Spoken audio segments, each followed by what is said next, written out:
Bonjour, Thierry Tribalier, ancien forestier. Je suis ici pour vous parler de la forêt landaise. Nous sommes sur la commune de Saint-Avit, à proximité de la Douze. Et nous allons voir différents aspects de cette forêt.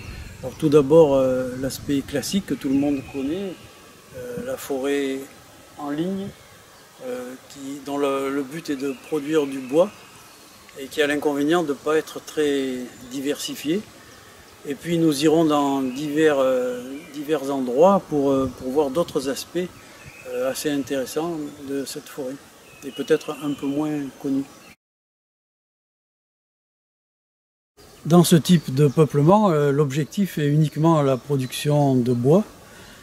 C'est la raison pour laquelle on n'a pas de feuillus ou d'autres essences que le pin maritime.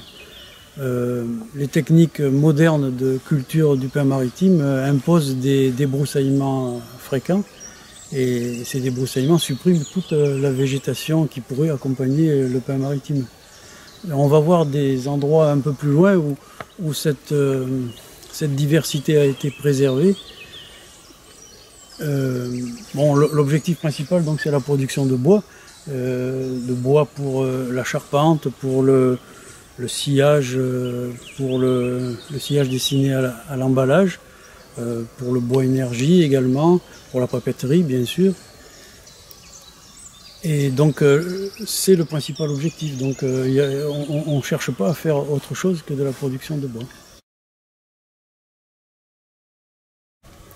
La particularité de cette parcelle, c'est d'avoir été reboisée avec 2 lignes parallèles espacées d'1 mètre. On le voit là-bas.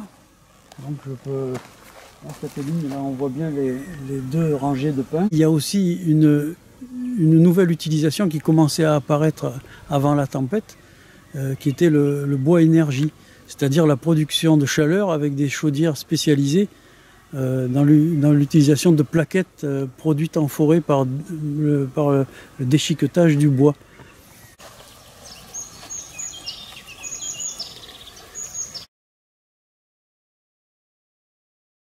Parmi les essences qu'on est susceptible de trouver dans ces peuplements de pin maritime landais, il y en a une qui est emblématique du sud-ouest, c'est le chêne tausin. Alors donc voilà un exemplaire là, et il se reconnaît facilement à sa feuille très profondément découpée et un peu pelucheuse sur la face inférieure. Voilà une feuille de chêne tausin. Après le chêne tausin, une autre espèce de chêne typique de la lande, le chêne pédonculé. Donc là, une grande feuille, beaucoup moins découpée et lisse à la face inférieure. Voilà, le chêne pédonculé, qui a la particularité d'avoir une vitesse de croissance très importante par rapport aux autres espèces de chênes qu'on trouve en France. Notamment le chêne Cécile, qui est la première espèce de chêne cultivé en France. Le chêne pédonculé aquitain a cette particularité de pousser 2 fois plus vite. Alors sur le plateau landais, c'est pas un objectif, mais par exemple en Chalosse, le chêne pédonculé est tout à fait remarquable par ses qualités et sa vitesse de croissance. Alors sur le plateau landais, on trouve principalement la biodiversité, et en particulier la biodiversité feuillue, le long du réseau hydrographique.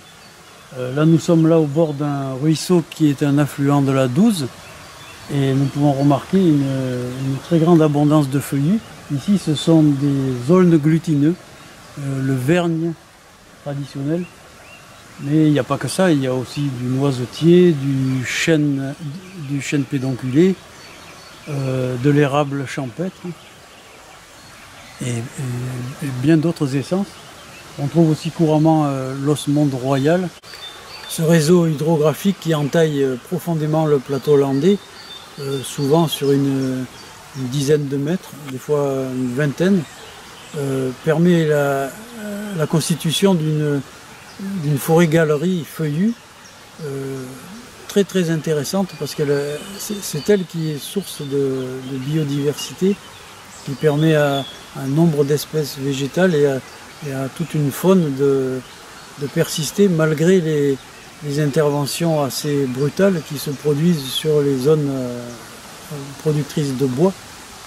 Donc en fait on a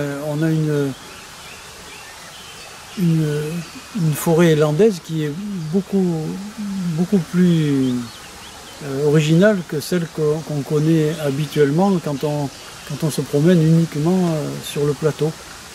C'est très loin d'être une simple usine à bois comme on pourrait le penser. D'autant plus qu'en périphérie du massif, il y a aussi des zones feuillues très très intéressantes. Il y a la Chalosse avec le chêne pédonculé sur les forêts alluviales. Il y a le Tursan et l'Armagnac où on a des mélanges feuillus résineux très très remarquables.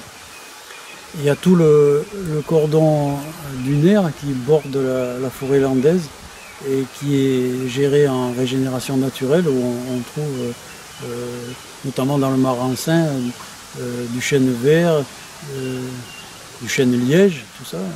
Donc il ne faut pas regarder la forêt landaise uniquement comme celle qui existe sur le plateau.